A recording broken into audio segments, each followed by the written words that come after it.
Hi friends, നമസ്കാരം. ഞാൻ dietitian Sini Roy. നമ്മൾ ചില ആഹാരങ്ങൾ കഴിച്ചു കഴിഞ്ഞാൽ വയർ പെട്ടെന്ന് ചീർക്കുന്നത് കാണാം. ദഹനം കൃത്യമായി നടക്കാത്തത് മൂലമാണ് ഇത്തരത്തിൽ വയർ നല്ലതുപോലെ ചീർക്കുന്നതും അതുപോലെ തന്നെ വയർ ചാടുന്നതും. നിങ്ങൾക്ക് പതിവായി അസിഡിറ്റി പ്രശ്നങ്ങളുണ്ടെങ്കിൽ വയർ ഒരിക്കലും ചുരുങ്ങാതെ നല്ലപോലെ കല്ലച്ച് ചാടി നിൽക്കുന്നത് പതിവായിരിക്കും. ഇതില്ലാതിരിക്കാനും അസിഡിറ്റി മൂലമുണ്ടാകുന്ന പ്രയാസങ്ങൾ കുറയ്ക്കുന്നതിനും വയറ്റിൽ ഗ്യാസ് കയറുന്നത് ഒഴിവാക്കാനും നിങ്ങൾ കഴിക്കുന്ന ഭക്ഷണത്തിൽ അല്പം വ്യത്യാസങ്ങൾ വരുത്തിയാൽ മതിയാകും.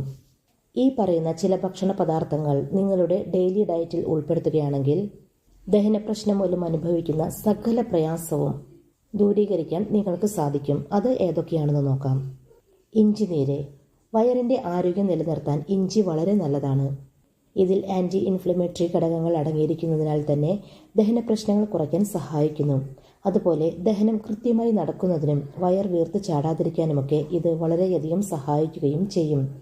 ദഹന പ്രശ്നങ്ങൾ മൂലമുണ്ടാകുന്ന മനം പുരട്ടൽ, അതുപോലെ ഓക്കാനം എന്നിവ വരാതിരിക്കാനും വയറ്റിലെ ആസിഡിറ്റി കുറയ്ക്കാനുമൊക്കെ ഇഞ്ചിനീര് കുടിക്കാവുന്നതാണ്. ഗ്യാസ് ട്രബിൾ പ്രശ്നം അനുഭവിക്കുന്നവരും ഈ പറഞ്ഞ എല്ലാ പ്രശ്നങ്ങളും ദൂരീകരിക്കുന്നതിന് ഡയറ്റിൽ ഇഞ്ചിനീര് ഉൾപ്പെടുത്തുക. വയറ്റിൽ ഗ്യാസ് കയറുന്നത് കുറയ്ക്കാനായി ഒരു കഷ്ണം ഇഞ്ചിയും 2 വെളുത്തുള്ളിയും നല്ലതുപോലെ ചതച്ചെടുക്കുക. ഇനി ഇതിൻ്റെ നീര് പിഴിഞ്ഞെടുക്കുക. ഇനി ഇതിലേക്ക് അല്പം കല്ലുപ്പ് കൂടെ ചേർത്ത് മിക്സ് ചെയ്തെടുക്കുക, കുടിക്കുക. കല്ലുപ്പിന് പകരം നിങ്ങൾക്ക് തേനും ചേർക്കാവുന്നതാണ്. ഇഞ്ചി വെളുത്തുള്ളി നീരിൽ തേൻ ചേർത്ത് കഴിക്കുകയോ അല്ലെങ്കിൽ കല്ലുപ്പ് ചേർത്ത് കഴിക്കുകയോ ചെയ്യുകയാണെങ്കിൽ ദഹന പ്രശ്നങ്ങൾ മൂലം അനുഭവിക്കുന്ന മറ്റു പ്രയാസങ്ങൾ കുറയ്ക്കുന്നതിനുമൊക്കെ നിങ്ങൾക്ക് സാധിക്കും. രണ്ടാമത്തേത് അയമോദകം. ദഹന പ്രശ്നങ്ങൾ കുറയ്ക്കാൻ സഹായിക്കുന്ന ഒന്നാണ് അയമോദകം. പ്രത്യേകിച്ച് ചിലർക്ക് ചില ആഹാരങ്ങൾ കഴിച്ചാൽ വയറ്റിൽ എരിച്ചിലും അസിഡിറ്റിയും വരുന്നത് കാണാം. ഇത്തരം പ്രശ്നങ്ങൾ വയർ ചാടുന്നതിന് ഒരു കാരണമാകാറുണ്ട്. ദഹന പ്രശ്നങ്ങൾ കുറയ്ക്കാനായി നിങ്ങൾക്ക് അയമോദകം തിളപ്പിച്ച വെള്ളം കുടിക്കാവുന്നതാണ്. അല്ലെങ്കിൽ അയമോദകം പൊടിച്ചെടുത്തതും ചുക്കുപൊടിയും കൂടെ മിക്സ് ചെയ്തെടുത്ത് ഇത് ചെറിയ ചൂടുവെള്ളത്തിൽ കലർത്തി കുടിക്കാവുന്നതാണ്. ഇങ്ങനെ കഴിക്കുന്നത് ദഹന പ്രശ്നങ്ങൾ കുറയ്ക്കാൻ സഹായിക്കും. 3. തൈര്. ദഹന പ്രശ്നങ്ങൾ ഇല്ലാതാക്കാൻ സഹായിക്കുന്ന ഒരു ഭക്ഷണമാണ് തൈര്. തൈരിൽ പ്രോബയോട്ടിക് അടങ്ങിയിരിക്കുന്നു. അതിനാൽ തന്നെ ഇത് ദഹനം കൃത്യമായി നടക്കുന്നതിന് സഹായിക്കുകയും ചെയ്യും. വയറ്റിലെ അസിഡിറ്റി കുറയ്ക്കുകയും അതുപോലെ വയർ ചുരുങ്ങാനും ഇത് സഹായിക്കുന്നു. കൃത്യമായി ദഹനം നടക്കാൻ എന്നും ആഹാരത്തിൻ്റെ കൂടെയോ അല്ലെങ്കിൽ ആഹാരം കഴിച്ചു കഴിഞ്ഞതിന് ശേഷമോ നിങ്ങൾക്ക് തൈര് കഴിക്കാവുന്നതാണ്. തൈര് കഴിക്കുന്നത് മൂലം ഗ്യാസ്, അസിഡിറ്റി, നെഞ്ചിരിച്ചിൽ ഇവയെല്ലാം കുറയ്ക്കാൻ സാധിക്കും. 4. രസം.